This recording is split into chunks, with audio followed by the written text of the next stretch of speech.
बिस्मिल्लाहिर्रहमानिर्रहीम। अस्सलाम वालेकुम नादरीन, आप यूट्यूब चैनल देख रहे हैं। मैं इमरान खान हूँ। नादरीन, जो खबर मैंने आपको दी थी पिछले वीलॉग में, पाकिस्तान तहरीक इंसाफ ने भी उस खबर की तस्दीक कर दी है कि इमरान खान और बुशरा बीबी के साथ जेल में इस वक्त इंतहाई नामुनासिब सलूक किया जा रहा है और ये इमरान खान साहब को तोड़ने की कोशिश है। यानी अगर आप ये देखें कि लगातार उनके केसेस लगने नहीं दिए जा रहे और उनसे मुलाकातें रोकी हुई हैं, और जो मुलाकात के लिए भेजा गया अली बुखारी साहब को, एक आदमी को भेजा गया और उन्होंने बाहर आकर कोई ऐसी बात नहीं की जो बातें इमरान खान साहब तवातर के साथ अपने पिछले बहुत सारे बयानात में कह रहे थे। तो एक तो मुझे लगता है कि इंफॉर्मेशन को और मालूमात को फिर से फिल्टर किया जा रहा है, और दूसरा मुझे ऐसा लगता है कि जो माफ़ी वाली जिद है या जो आर्मी चीफ की एक्सटेंशन वाला मामला आ रहा है, इन चीज़ों को लेकर इमरान खान पे दबाव बढ़ाने की कोशिश की जा रही है। अब मैंने आपको ये बताया था कि जेल में हालात बहुत परेशान कुन है। कुछ और मालूमात भी मेरे तक पहुंचेंगी तो मैं आपको बताऊंगा। तो एक तो बुशरा बीबी साहिबा को करंट पड़ा है और वो करंट उन्हें ऐसे लगा कि बारिश की वजह से पानी जो है वो तारों के साथ लीक हो गया, उनके जो बिजली का वो है उसके अंदर आया और वहाँ पानी था और दीवार में सीलिंग थी वो गीली थी, तो वहाँ से उन्हें कोई करंट पड़ा है। एक तो ये मामला हुआ बुशरा बीबी के साथ, क्योंकि याद रखिएगा जेलों के अंदर स्विच अंदर नहीं होते, बाहर होते हैं। बाहर से जो है वो स्विच वगैरह दबाए जाते हैं। नॉर्मली जहां मैं रहा हूं जेलों में, वहां तो यही था कि वो बाहर लगाते हैं स्विच, अंदर नहीं लगाते। वो कैदी अपनी मर्जी से ऑन ऑफ नहीं कर सकता और कैदी कहीं खुदकुशी ना कर ले, इसलिए बिजली की चीज़ों को और कनेक्शंस को बाहर से लगाते हैं। और जो अंदर लाइट वगैरह होती है वो ऊंची होती है, वो कैदी की पहुंच से बाहर होती है। अब नाजरीन, जो बुशरा बीबी का ये मामला है, दूसरा क्योंकि जो है वो बरसात का मौसम है तो कुछ बरसाती कीड़े वो भी अब सेल्स के अंदर हैं। अब पता नहीं वो डेलिबरेटली छोड़े जा रहे हैं, क्योंकि इस खदशे का इजहार किया गया है कि जानबूझकर ऐसे हालात पैदा किए जा रहे हैं जिससे ये मियाँ बीवी बहुत ज्यादा तंग आ जाएं। पाकिस्तान का साबिक वजीर आजम और साबिक खातून अव्वल, इनकी जिंदगी को इस वक्त अजीरन किया हुआ है अडियाला जेल में पाकिस्तान की एस्टेब्लिशमेंट ने, और वो पूरी कोशिश कर रहे हैं कि किसी तरह ये टूट जाए। अब पाकिस्तान तहरीक इंसाफ ने उसके ऊपर रद्देअमल दिया। वो ये कहते हैं कि पाकिस्तान तहरीक इंसाफ मोहतरमा बुशरा बीबी के साथ रवा रखे जाने वाले गैर इंसानी सलूक और तौहीन में सलूक की शदीद तरीन मजम्मत करती है। बुशरा बीबी को सिर्फ इस जुर्म की पादाश में कैद किया गया है कि वो चेयरमैन इमरान खान की अहलिया हैं। उन पर जेल में जुल्म सितम के ऐसे पहाड़ तोड़े जा रहे हैं जो किसी महज़्ज़ब मुआशरे में नाकाबिले तसव्वुर है। उनके पांव पर कीड़े काटने के बायस जख्म पर पट्टी बांधी गई है।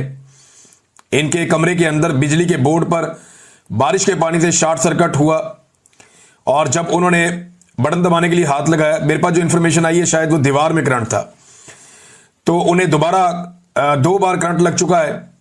उन्हें पीने के लिए साफ पानी मैसर नहीं है। ये इंफॉर्मेशन मेरे पास भी है कि जब उन्हें पानी दिया जाता है तो पीने के लिए पानी अलग है, लेकिन जो वजू करने के लिए या सर धोने के लिए जो दूसरा पानी है वो जो बाल्टी में भर के देते हैं, तो उसमें ऐसी मिट्टी होती है कि ये फिर इंतजार करते हैं कि मिट्टी नीचे बैठ जाए, फिर इस पानी को इस्तेमाल किया जाए। बर्तन में पानी भरते हैं तो पानी इतना गंदा आ रहा है कि उसको वो मिट्टी बैठने का इंतजार करते हैं, उसके बाद उस पानी को इस्तेमाल करते हैं।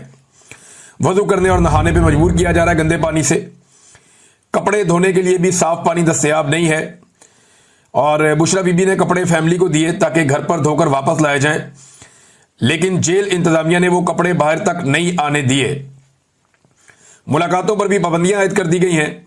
2 हफ्ते बाद खान साहब से मुलाकात हुई और फैमिली से 1 माह से जायद अरसे के बाद मुलाकात इस वक्त मुमकिन हो सकी जब बीबी ने भूख हड़ताल की। अब ये जो है वो बुशरा बीबी ने भूख हड़ताल की, उसके बाद उनकी मुलाकात करवाई गई उनकी फैमिली से। मैंने आपको पहले बताया कि सूरत हाल बहुत मुश्किलात पैदा कर दी गई है इमरान खान साहब और उनकी अहलिया के लिए, और लगातार मुश्किलात बढ़ाई जा रही हैं। आज के दिन में दोबारा से अडियाला जेल में इमरान खान साहब से मुलाकात का दिन है, क्योंकि जुमेरात का दिन है। जुमेरात वाले दिन भी मुलाकातें होती है, मंगल को और जुमेरात को। और आज 2 मजीद सहाफियों का नाम भी डाला गया मुलाकात की लिस्ट में, जिनमें एक असदुल्ला खान है और दूसरे बशारत राजा साहब हैं।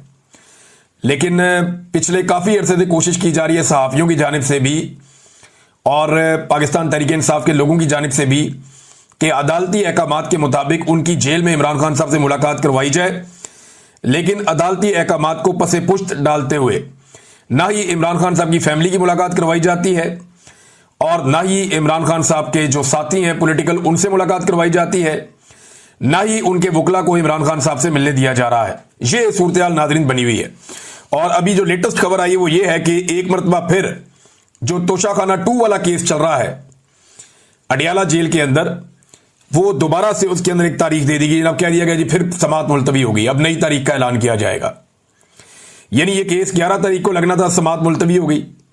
15 तारीख को लगना था, समाअत मुलतवी हो गई। 19 तारीख को लगना था, समाअत मुलतवी हो गई। आज 21 तारीख है, आज फिर केस लगना था, समाअत एक दफा फिर मुलतवी हो गई। तो इमरान खान साहब को आइसोलेट किया जा रहा है, कोशिश की जा रही है उनका कोई स्टेटमेंट बाहर ना आए। वो जो बात करना चाहते हैं वो बात बाहर ना आए। और बात बाहर ना आए ये कौन चाह रहा है? मिलिट्री एस्टेब्लिशमेंट चाह रही है, क्योंकि एस्टेब्लिशमेंट को ये लगता है कि इस वक्त अगर इमरान खान साहब के स्टेटमेंट बाहर आते हैं तो उनका बराह रास्त नुकसान पाकिस्तान के फील्ड मार्शल आसिम मुनीर साहब को होगा। अब पाकिस्तान में जो एस्टेब्लिशमेंट की मकबूलियत है वो तो आपके सामने है। लोग उन्हें रोजाना बुरा भला कह रहे हैं।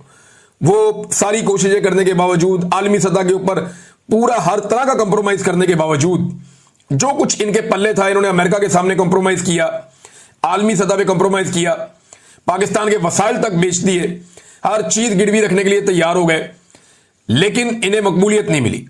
क्योंकि पाकिस्तान के अंदर हालात ये हैं, SIFC जैसा सफेद हाथी बनाने के बावजूद आर्मी चीफ ने दावा किया था कि वो 1 साल के अंदर मईशत को बिल्कुल ठीक कर देंगे। उनका काम ही नहीं है, बंदा क्या उनसे शिकवा करे भी, उन्हें अलिफ बे नहीं पता मईशत की, तो वो कैसे ठीक कर सकते हैं मईशत को? 1 साल में उन्होंने दावा किया था ठीक कर देंगे, आज 2.5 साल होने को आ गए हैं, मईशत का मजीद बेड़ा गर्क हो गया। आप देखेंगे 45% पाकिस्तानी गुर्बत की लकीर से नीचे चले गए, पहले तो नहीं थे। पाकिस्तान के अंदर जो है वो ब्रेन ड्रेन हो रहा है, जिस रफ्तार से हो रहा है पहले तो नहीं था। पाकिस्तान में जो गुर्बत का इजाफा हो गया, जो बेरोजगारी का इजाफा हो गया, पाकिस्तान में जो इंडस्ट्री बंद हो रही है, पहले तो ऐसा नहीं था। रिकॉर्ड टैक्सेस आप ले रहे हैं, महंगाई बढ़ते बढ़ते कहां से कहां पहुंच गई है, पहले तो ऐसा नहीं था। ज़र मुबादला के जो ज़खायर है उनमें सारा पैसा दोस्त मुल्कों का पड़ा हुआ है, पहले तो ऐसा नहीं था। तो ये सारी तबाही गुज़िश्ता चंद सालों में हुई है और इस तबाही की जिम्मेदारी लेने के लिए कोई भी तैयार नहीं है। और अब बचने का एक ही तरीका ढूंढा हुआ है कि जो तनकीद करता है उसका मुंह बंद कर दो। पार्टी ये लोग कहते भी रहते हैं कि आप इस्तीफा दें अपनी कौमी असेंबली की सीट से, लेकिन शेर अफजल मरवत जो है वो बज़िद रहता है कि जब तक मुझे इमरान खान नहीं कहेगा खुद बुलाकर, मैं तब तक कौमी असेंबली की सीट से इस्तीफा नहीं दूंगा। देखिए, अपने इस्तीफे के लिए शेर अफजल मरवत को इमरान खान चाहिए कि जनाब इमरान खान मुझे बुलाकर कहे तो मैं उसके फैसले के मुताबिक रिजाइन कर दूंगा। लेकिन एक बड़ा मज़ेदार केस सामने आया। ये बहुत सारे जर्नलिस्ट हैं, उन्होंने रिपोर्ट किया। मैं सुहेल रशीद साहब बड़े अच्छे दोस्त हैं, बड़े अच्छे जर्नलिस्ट हैं, और उनकी तहरीर से आपको मैं रिपोर्ट कर देता हूँ। साथ ये सबूत भी लगे हुए हैं। ये अंग्रेजी के अंदर उन्होंने पटिशन दायर की हुई है आईनी अदालत के अंदर, और शेर अफजल मरवत साहब ये चाहते हैं कि सुहेल आफरीदी ओहदे से हट जाएं और अली अमीन गंडापुर दोबारा वज़ीर आला खैबर पख्तूनख्वा बन जाएं। जब अली अमीन गंडापुर नए नए वज़ीर आला खैबर पख्तूनख्वा बने थे, उस वक्त वो शेर अफजल मरवत साहब से काफ़ी नफरत करते थे, उनके बहुत खिलाफ बोलते थे। वो लोगों को ये बताते थे कि शेर अफजल मरवत कितना करप्ट है, वो बंदे लेकर आता है, वो मादनियात के काम करना चाहता है, वो पार्टियां घेरता है, उनसे पैसे लेता है, उसने पाकिस्तान के बाहर भी पैसे लिए। इस किस्म की बातें अली अमीन गंडापुर साहब लोगों से करते थे। ये एक वक्त वो भी था। लेकिन फिर हमने देखा कि बड़ी शानदार दोस्ती हो जाती है दोनों के बीच में, और दोनों के बीच में से हवा भी नहीं गुजरती। फिर दोनों एक दूसरे की तारीफें करते हैं, जलसों के अंदर एक दूसरे के साथ जफियां डालते हैं और बड़ी कुर्बतें बढ़ जाती हैं। एक दूसरे को बहुत सपोर्ट करते हैं दोनों एक खास वक्त के बाद। फिर शेर अफजल मरवत साहब जो है वो खैबर पख्तूनख्वा हुकूमत में उनका तोती बोलता था, जैसे चाहते थे वैसे वो चीज़ें करते थे। तो अब वो दौर सुनहरा चला गया। अली अमीन गंडापुर साहब को इमरान खान साहब ने जेल से बैठकर हटा दिया, और एक और आदमी सुहेल आफरीदी, उसे इमरान खान ले आए कि जनाब इसको वजीर आला खैबर पख्तूनख्वा बना दें। अब ये इमरान खान की मर्जी है, वो अली अमीन गंडापुर को बनाए या सुहेल आफरीदी को बनाए, दोनों इमरान खान की पार्टी के लोग हैं।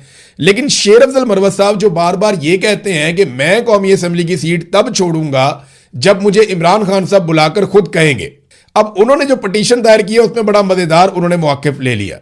वो ये कहते हैं अदालत को कि ये सारा कुछ ही गलत हो गया, आप हटाएं सुहेल आफरीदी को और उसकी जगह पर लेकर आए अली अमीन गंडापुर को, ताकि वो कंटिन्यू करे वजीर आला के तौर पे।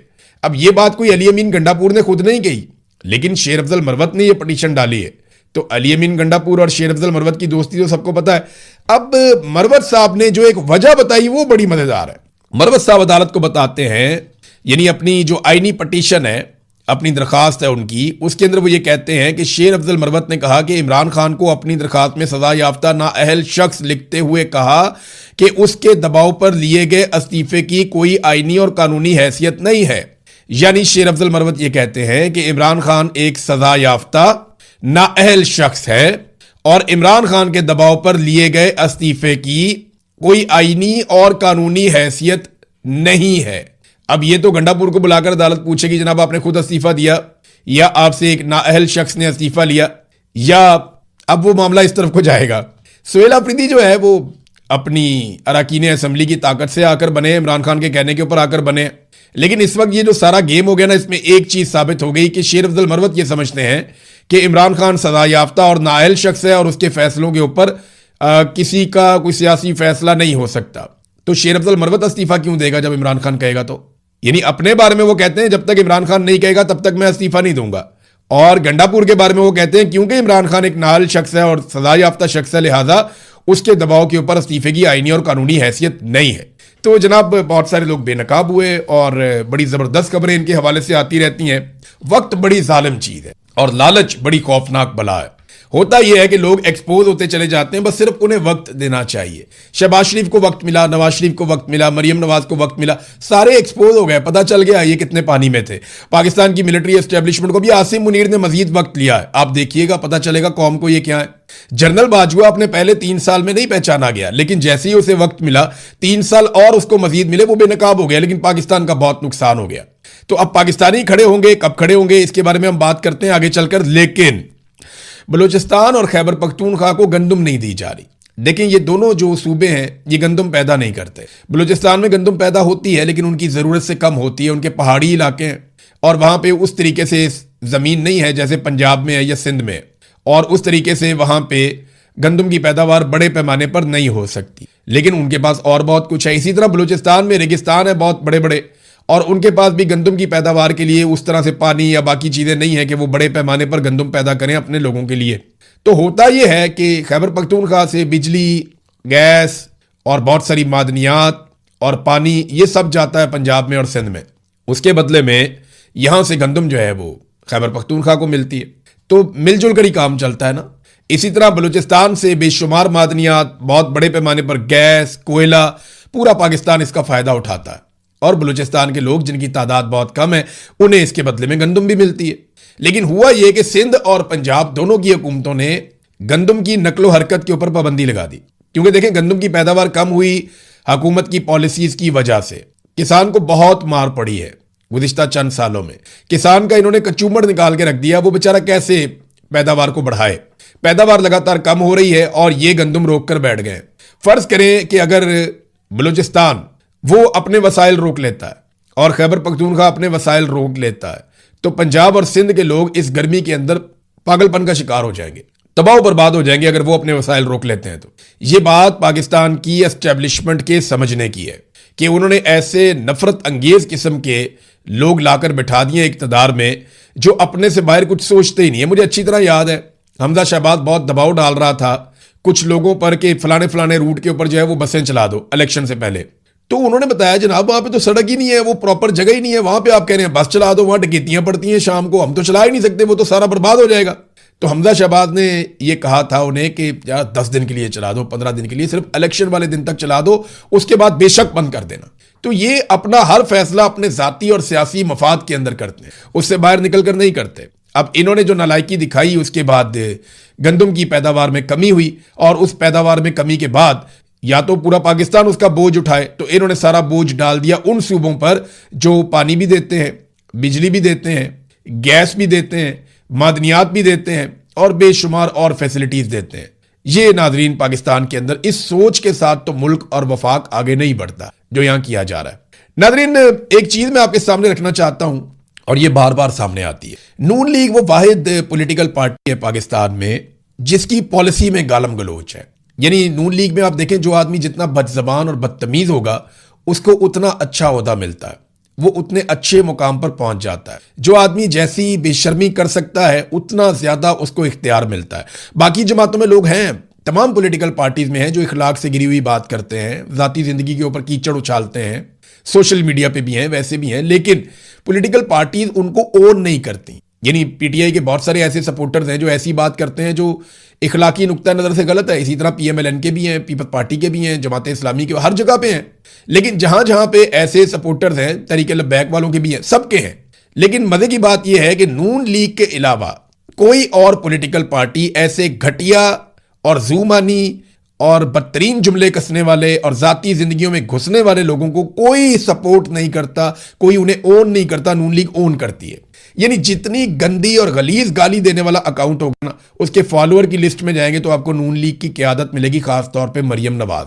वो एक बहुत ही घटिया और गलीज गालियां देने वाला आदमी आता है, ये नून लीग की क़यादत उसका इस्तकबाल करती है, उसको प्रोटोकॉल देती है। अभी एक और घटिया गालियां देने वाला आदमी आता है तो उसके लिए तकारीब मुनक्कद की जाती है। यानी आपको इमरान खान किसी एक ऐसे आदमी को फॉलो करता हुआ नजर नहीं आएगा। इवन पाकिस्तान तहरीक इंसाफ की लीडरशिप भी आपको ऐसे लोगों को फॉलो करती हुई नजर नहीं आएगी जो गालम गलोच करते हैं। लेकिन जब आप देखेंगे दूसरी तरफ पीएमएलएन को, तो ये सब लोग पॉलिसी के तहत उन अकाउंट्स को, उन लोगों को फॉलो करते हैं जो गंदी गालियां देते हैं। देखिए, जुल्फिकार जी भुट्टो या इमरान खान, उन्होंने नौजवानों को सवाल करना सिखाया। उन्होंने नौजवानों को बताया कि जनाब आप सवाल करें, आप इनसे जवाब मांगें, आप आर्गुमेंट करें। इसी आर्गुमेंट को पाकिस्तान की पॉलिटिकल एलीट, जिसमें पीपल्स पार्टी भी आज शामिल है, पीएमएलएन है, बाकी पॉलिटिकल पार्टीज हैं, या पाकिस्तान की एस्टेब्लिशमेंट सबसे मेन इसका करैक्टर है, ये सारे ये समझते हैं कि नौजवान जब सवाल करता है तो वो बदतमीजी है, ये हमसे सवाल कैसे कर सकता है। इंडिया में नौजवान सवाल उठा रहे हैं। आपको मैं इंडिया में बड़ी मजेदार आपको मैं किस्सा बताता हूं। इंडिया के जो चीफ जस्टिस है सूर्यकांत, उन्होंने 15 मई को, यानी अब से एक हफ्ता पहले, उन्होंने अदालत में एक प्रोसीडिंग चल रही थी, उसके दौरान उन्होंने कुछ रिमार्क्स दे दिए। वो रिमार्क्स क्या है मैं आपको बताता हूं। There are youngsters like cockroaches, कि यहां कुछ ऐसे नौजवान हैं जो कॉकरोच की तरह हैं। ये कॉकरोच आप जानते हैं ना, वो लाल बेग जिसे कहते हैं, ये उसके बारे में उन्होंने कहा यहां पे कुछ ऐसे नौजवान हैं जो कॉकरोच की तरह है और उन्हें नौकरियां नहीं मिलती या उन्हें कोई जगह नहीं मिलती किसी प्रोफेशन के अंदर। तो उनमें से कुछ जो है वो मीडिया में चले जाते हैं, कुछ जो है वो सोशल मीडिया पे चले जाते हैं, कुछ जो है वो राइट टू इंफॉर्मेशन के एक्टिविस्ट बन जाते हैं या दीगर चीजों में एक्टिविस्ट बन जाते हैं और सबके ऊपर हमले करना शुरू कर देते हैं। यानी नौजवानों को, पढ़े लिखे नौजवानों को कॉकरोच कहकर मुखातिब किया चीफ जस्टिस ने। तो रद्द-ए-अमल के तौर पर, इस ताने के रद्द-ए-अमल के तौर पर, वहां इंडिया के नौजवानों ने कॉकरोच पार्टी अनाउंस कर दी और नाम रखा पार्टी का कॉकरोच जनता पार्टी। अब तक लगभग उसके साथ बहुत बड़ी तादाद में लोग जुड़ चुके हैं और जो डाटा सामने आ रहा है आप हैरान हो जाएंगे। इसी ताने को हथियार बनाते हुए इंडियन नौजवानों ने 10 मिलियन से ज्यादा फॉलोअर इकट्ठे कर लिए हैं। लगभग 1 करोड़ लोग उन्होंने अपने साथ जोड़ लिए हैं। ये एक नौजवान है अभिजीत दीपक, ये 30 साल इसकी उम्र है। इसने इसको शुरू कर दिया फौरी तौर पे और नौजवानों को कॉकरोच कहा कि वो कुछ कर नहीं पाते। तो उसके बाद कॉकरोचों ने भारत पे हमला कर दिया। अब नौजवान डिस्कशन कर रहे हैं कि जनाब पिछले 10-12 साल में हमें क्या मिला। वो ये कह रहे हैं कि इंडिया की पॉलिसीज गलत हैं, नौजवानों को नौकरियां और बेहतर मुस्तकबिल नहीं मिल रहा, दुनिया नौजवानों को इस्तेमाल कर रही है और इंडिया नौजवानों को स्पॉइल कर रहा है। तो नौजवान बड़े जबरदस्त तरीके से इंडिया में भी खड़े हुए। इससे पहले बांग्लादेश में हमने देखा, नेपाल में हमने देखा कि जुल्म और ज्यादती के खिलाफ नौजवान खड़े होते हैं। पाकिस्तानी नौजवानों को भी एक दिन खड़ा होना पड़ेगा। हकायक उनके सामने अब कुछ भी ढका छुपा नहीं है। वो जानते हैं कि पाकिस्तान के साथ बुरा किसने किया और पाकिस्तान का मफाद किसके साथ है। देखिए, पाकिस्तान का मफाद पाकिस्तान के नौजवानों के साथ है। पाकिस्तान का मफाद पाकिस्तान की आवाम के फैसले में है। मिलिट्री एस्टेब्लिशमेंट बंद कमरों में जो करती रही है या जो कर रही है, इसके साथ पाकिस्तान का मफाद नहीं है। पाकिस्तान लगातार नीचे गया पाकिस्तान की मिलिट्री एस्टेब्लिशमेंट के घटिया फैसलों की वजह से। नादरीन, इससे पहले कि आगे बढ़ें, कुछ बैनुल-अक़वामी खबरें भी हैं, उनकी तरफ जाएं। लेकिन मैं आपको याद दिलाना चाहता हूं कि हमने आपसे रिक्वेस्ट की थी कि टैप टैप सेंड एक मनी ट्रांसफर एप्लीकेशन है और इसके जरिए से ओवरसीज पाकिस्तानी अपना पैसा पाकिस्तान में भिजवा सकते हैं। इसकी तफसीलात आप अपनी स्क्रीन पर देख सकते हैं। इस एप्लीकेशन को आप इस्तेमाल कीजिए। अब आ जाते हैं खबरों की तरफ। नादरीन, सबसे पहले तो बाजोड़ के अंदर एक ड्रोन गिरा और उसमें एक बच्चा जो स्कूल जा रहा था, एक मासूम बच्चा, वो शहीद हो गया। कुछ बच्चे जख्मी भी हो गए। देखिए, यही बच्चा अगर किसी गटर में गिरकर शहीद हो जाता ना, तो क्योंकि ये कसूर होना था एक सियासतदान का या सियासी जमात का या किसी एक हुकूमत का, तो पाकिस्तान के मीडिया ने वावेला मचा देना था, रोला डाल देना था। पाकिस्तान के मीडिया ने इसके जमीन आसमान के कलाबे मिला देने थे। पाकिस्तान के मीडिया ने क्या कुछ कर देना था, आपको अंदाजा है। लेकिन क्योंकि ये ड्रोन के नतीजे में बच्चा शहीद हुआ है, तो इसके ऊपर पाकिस्तान का मीडिया नहीं बोलेगा, बिल्कुल सन्नाटा रहेगा। वजह यह है कि इसका खुरा जाके मिलिट्री एस्टेब्लिशमेंट के साथ मिलता है। देखिए, अगर ये ड्रोन पाकिस्तान की फौज का था तब भी, और अगर ये किसी दुश्मन का था तब भी, जिम्मेदारी तो पाकिस्तान की मिलिट्री एस्टेब्लिशमेंट की है ना, पाकिस्तान की इंटेलिजेंस एजेंसियों की और सिक्योरिटी एजेंसीज की ये रिस्पॉन्सिबिलिटी है। अगर ये ड्रोन अपना था तब भी अपना बच्चा शहीद हो गया, अगर ये ड्रोन किसी और ने मारा था तब भी आप रिस्पॉन्सिबल हैं कि एक मासूम बच्चा जो स्कूल जा रहा था, जिसका एक शानदार मुस्तकबिल हो सकता था, वो बच्चा स्कूल जाते हुए शहीद हो गया और उसकी लाश के साथ उसका बस्ता पड़ा हुआ अस्पताल में।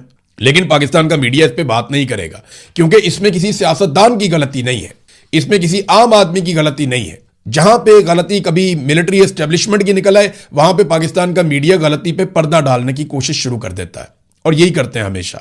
नाजरीन, डोनाल्ड ट्रंप की हरकतों से डेमोक्रेट्स की सोच बहुत बड़े पैमाने पर बदली है।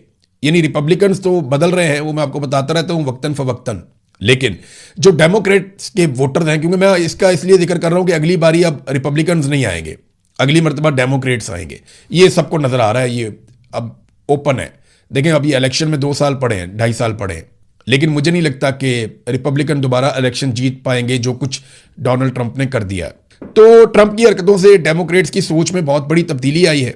अब 75% डेमोक्रेट वोटर्स ये समझते हैं कि इसराइल को हथियार नहीं दिए जाने चाहिए। यानी 75% ये समझते हैं कि अमेरिकी हथियार इसराइल को देने के वो मुखालिफ बन गए हैं, वो कहते हैं नहीं, उनको नहीं देने चाहिए। हालांकि आज से 3 साल पहले सिचुएशन ये थी कि 45% डेमोक्रेट्स ये समझते थे कि इसराइल को अमेरिकी हथियार नहीं देने चाहिए, और आज ये मिकदार 30% मजीद बढ़कर 75% तक पहुंच गई है। फिर 60% ये समझते हैं कि इसराइलियों के मुकाबले में फलस्तीनी बेहतर हैं। यानी 60% डेमोक्रेट्स जो वोटर्स हैं वो अब फलस्तीनियों की हमायत करते हैं इसराइल के मुकाबले में। तो ये बहुत बड़ी तब्दीली है जो अमेरिका में आ रही है और डोनाल्ड ट्रंप के इकदाम की वजह से आ रही है। डीडी जियो पॉलिटिक्स, इन्होंने एक खबर शाया की है और ये बहुत तहलका खेज खबर है कि ईरान ने हैरान कुन कारनामे सर अंजाम दिए। इस खबर के मुताबिक उन्होंने अपना बिजली का निज़ाम जो बहाल किया है या अपने रस्ते दोबारा से काबिल इस्तेमाल बनाए हैं, जिन रस्तों को तबाह कर दिया गया था अमेरिका और इसराइल की जानिब से, वो सब हैरान कुन है। वो कह रहे हैं जी जो हमने अंदाजे और तखमीने लगाए हुए थे या जो अमेरिका का अंदाजा था, उससे बहुत जल्दी ईरान ने अपना एनर्जी का इंफ्रास्ट्रक्चर या अपना रोड इंफ्रास्ट्रक्चर बहाल कर लिया। वो बहुत तेजी से बहाली के काम की तरफ बढ़ रहा है। और सबसे खौफनाक बात जो उन्होंने बताई वो ये है कि ईरान ने अपने हथियारों को ना सिर्फ महफूज किया बल्कि प्रोडक्शन भी दोबारा शुरू कर दी है। और यह भी बताया गया कि अगर ईरान को जंगबंदी के दिन से लेकर अगले 6 महीने तक का वक्त मिल गया तो वो हथियारों के मैदान में अपनी पहले जैसी हालत में वापस पहुंच जाएगा, जबकि अमेरिका और इसराइल को वो हथियार वापस पाने में जो उन्होंने इस्तेमाल कर दिए हैं 3 साल तक का वक्त लग सकता है। नाज़रीन, अब जंगबंदी की कोशिशें की जा रही हैं और ये ऐसा लगता है कि हतमी कोशिशें हैं। आसिम मुनीर अब ईरान में जा रहे हैं कि कुछ करके ईरान को मनाया जाए, मगर मसला जो है मेन वो वही यूरेनियम का है, क्योंकि अमेरिकन मीडिया में रिपोर्ट हो रहा है जब डोनाल्ड ट्रंप ने जंग